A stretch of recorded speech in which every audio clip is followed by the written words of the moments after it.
Hi, this is Mike Rydell, Superintendent of Schools for the Port Jervis City School District, providing a second overview and some additional information on the capital project. Before I begin, I just wanted to provide a reminder or an overview of what took place on March 11th, 2020, which was actually 2 days before schools closed ultimately for the pandemic. So, on that date, community supported, and we are very appreciative of this. The spending plan for the project of $54,895,000, $895,000, and through the use of fund balance, capital reserve, as well as building aid that the school district would receive, there was no impact to the tax levy. And that brings us to this year.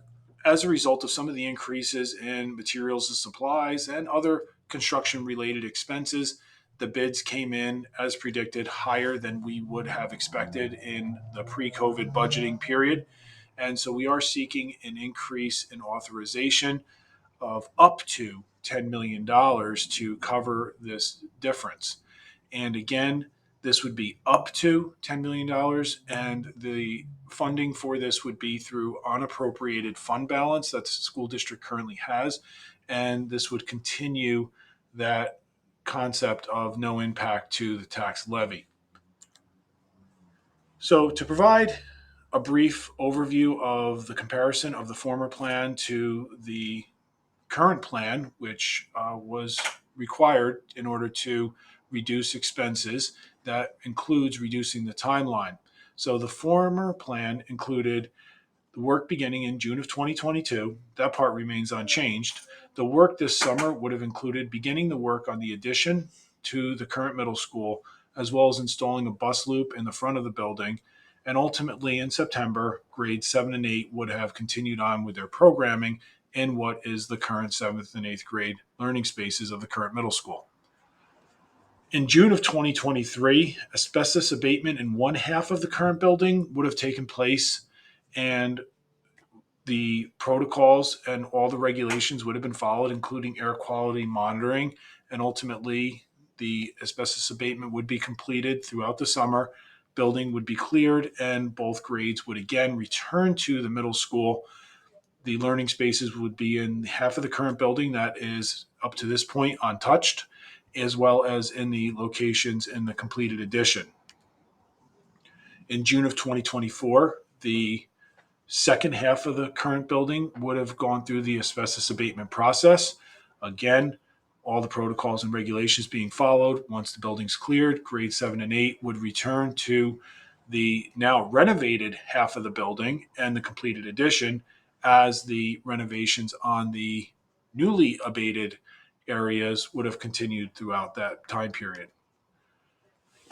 And in June of 2025, that would have been the completion of phases 1 and 2, phase 2 being the work at the 209 complex, with the goal of in September of 2026, the current middle school would welcome in our students in kindergarten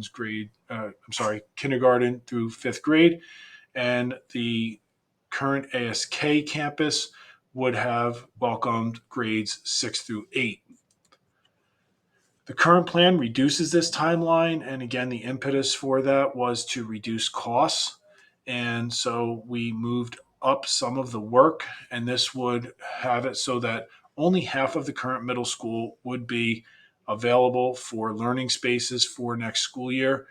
And so this would be for seventh grade, and our eighth grade students would go to the 209 complex. Scheduling would remain very similar to what students have experienced in the past, and the offerings will remain unchanged, as well as the extracurricular activities. The current plan continues to follow asbestos abatement taking place exclusively during the summer. Again, buildings are unoccupied when there's asbestos abatement taking place, and that would be the case here. It would happen throughout the summer with staff being relocated and no students in the building for the duration of this. Air quality contractors will be on site, as well as our project manager, throughout this entire process, and strict regulations and protocols will be followed, and no one will be allowed back in that building until it's cleared by the air quality monitoring company. So all of these really keep health and safety at the top of the priority list, the highest priority absolutely for our school district. Other priorities include minimizing the disruption to our students' educational experiences and providing the best educational experiences for all students. If you would like more information directly from our air quality monitoring contractor, as well as the construction management firm that will be overseeing this project, I encourage you to watch the Board of Education meeting from May 3rd, 2022. We had a presentation and also some question and answer period um, with the experts in their fields regarding the health and safety and protocols that will be followed throughout this project. If you have any questions, don't hesitate to reach out to either your building principal or to district office, and it would be absolutely our pleasure to answer any questions regarding the plans for the capital project. Thank you and have a wonderful day.